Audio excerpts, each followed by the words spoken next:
So now I will just go in this. Let me know in the comment section if you want anything in specific or you have any questions related to array. But before we move ahead, I have a question for you for which I need an answer in the comment section below. Let me know what is the difference between, array, okay, and labels, plain labels. So type the answers in the comment section which we just discussed, okay.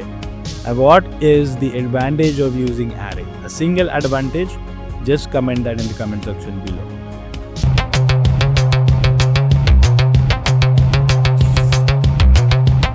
So on entry, what we have done is we are creating the array. I'll just show you by putting a bug there and how this code is going to work into, okay. Now we have a first item. If you see, my first item is going to have nothing set it up, okay.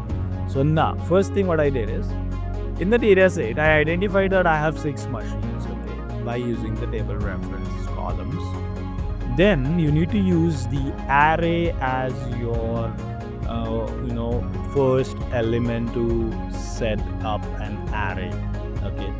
So this is a class you need to select. So array, in that array you're going to name your array whatever you want. I have just named it my array, which is going to have a value of the machine 1. So that's going to have a value of 10. I'll just click and show you. So probably here if you see, my array is going to have a value of 10 which has been fetched for a machine 1. Now what I'm going to do is, how many machines I have? 6 machines I have. So I'm setting up a length of an array and that's a 6. I set it up a length of the array to 6. Other values are null. Those we are going to fill in ahead now. Okay, I'll go in a for loop where I will be, fetching the values for 6 machines one by one. So for loop has been assigned. So if you want to set up a length of your array, you're going to use this my array dot length is equal to. You can put in a number, or if you want to make it dynamic, you can put this here. Now the for loop starts. Okay. Now setting up a value of an array at each of its places. We call these as places. So in the square bracket, you need to put a place. Okay. If you put here 3 is equal to machine 3, you will place 30 value in this. Okay. So here we are setting up a value for each of the places in the array. Okay. So I'll just put next. Okay. Now the second one comes 20, 30, 40, 50 and 60. All 6 machines been assigned. We'll go below now. We again create a new array, which is again a copy of the same array, and that we set up as the label for the particular item. So this is how we can use, this is how we create an array. We set the length or we set the size of the array, then we fill in the values for the array, then we create a new array and we can copy paste, or we can also clone the array, okay. And then this is how we set up an array as a label to the item. If you have any queries, let me know in the comment section below. So we have set it up an array, and then that array we have set it up as a machine cycle type. Okay. Now the part comes in here. What happens now is cycle times are being assigned as per the machine name. Okay. How we can do that? Let's see that now. So I have the machine also named as machine 1. Okay. But what I am doing now, the interesting part is, if you want to use the last reference number of each of your name of the machine, say for example machine 4 I need only 4, machine 6 I need only 6. We're going to use this syntax to get the detail. Okay, so what I did is, first I'm going to take a string part. String part is a syntax used in order to get the part of a string. So my item name is string. Okay, I'm going to take. So how you need to put a reference is, you need to put a starting number. So starting is from the 7. So 7 means 1, 2, 3, 4, 5, 6, 7. 7 layers of machine. After that, I need to have one space to be taken. Okay. So I'm going to take 8th part. Okay, this is what I say. If I make it 2, it's going to take 8 and 9. If I make it 3, it's going to take 8, 9, 10. But we don't have that, so we are taking the last unit of your name. Now what happens is this comes in a string, so we need to have that in number because we need to specify the number space in the array for getting a value. Okay, and here if you see, I am getting this what? I'm going to get this in a number by using a syntax string to num.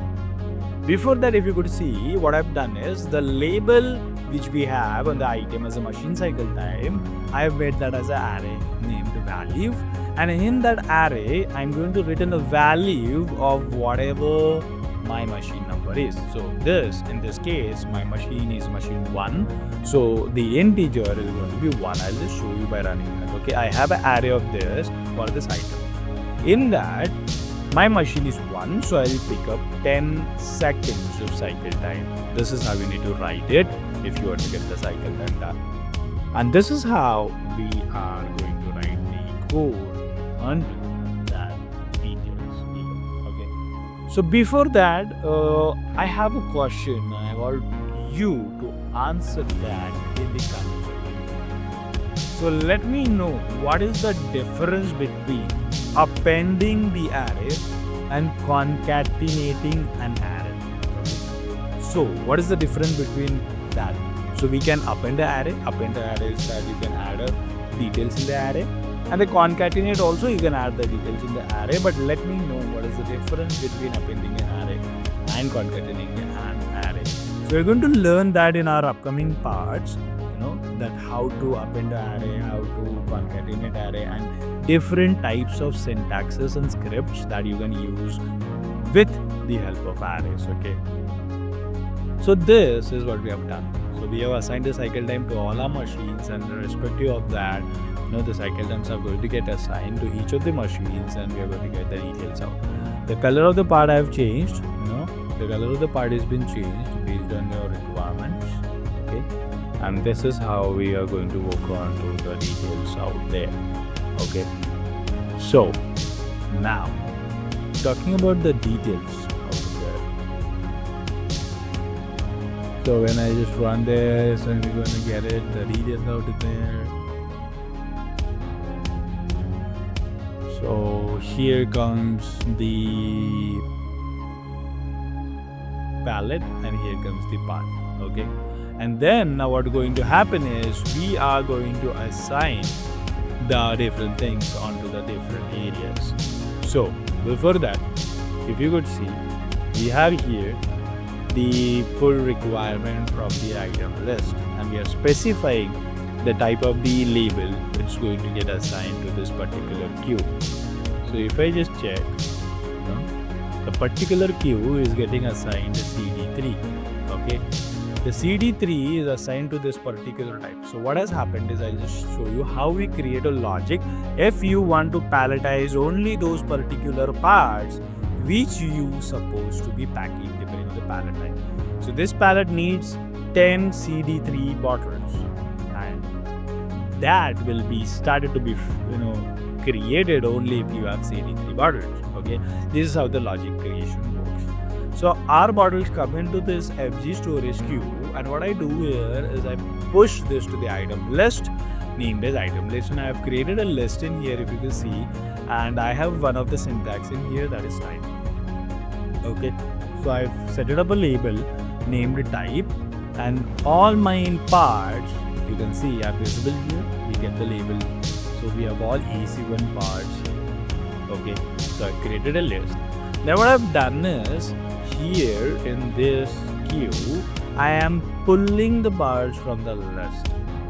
So I'm pulling the parts from the item list, and then I'm pulling those parts which come onto this our station where we are going to palletize the details. So whichever pallet comes to my station, I'm going to palletize, I'm going to pull those bottles only. So I'll just run that.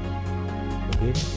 So till I am going to get my CD3 bottle, I'm not going to start my palletizing. My machine stays in the collecting state. And if you see the dashboards, this is how it is going to look like about the processing of the stations, about the throughput from the stations and out in there. So each different colors means different types. Okay, so the BC1 is orange. The third new color will be AC2, and then we are going to have CB3, the fourth color. I'm going to run this faster so you could see something. Okay, I'll just close this list. Okay, we have a green color now, and after green, the pink color we're going to get it. Okay, so this pink color, I'll just stop this now. And this pink color is going to be CD3, and this CD3 is what we need onto this cube here.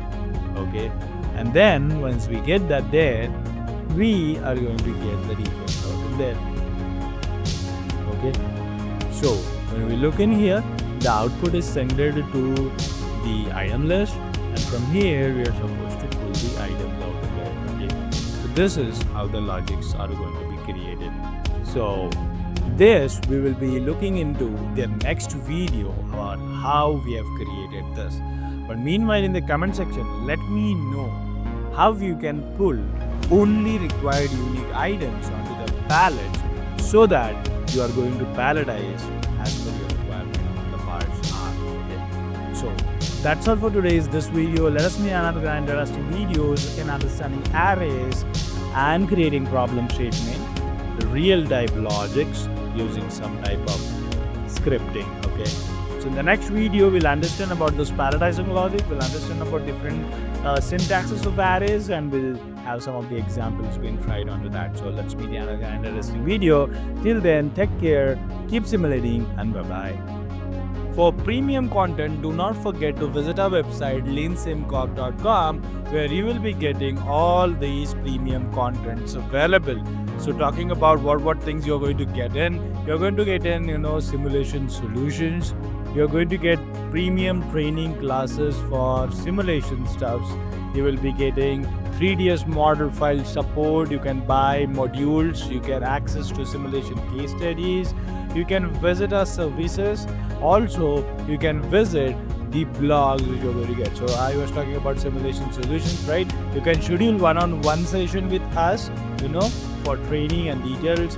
You can access our digital assets like learning center. Okay, so here comes, the booking online appointment. Talking about training classes, you can access premium training classes. Once you are going to purchase our subscriptions, you will be able to access our training classes which are listed out here, and these are continuously getting upgraded, guys. Talking about blogs, here we bring in blogs from travel experiences, health, devotionals, like industrial engineering, personality development, simulation tech, and lot more interesting and exciting. So do not forget to visit our website Leansimcorp.com for premium content, blogs, and lots more.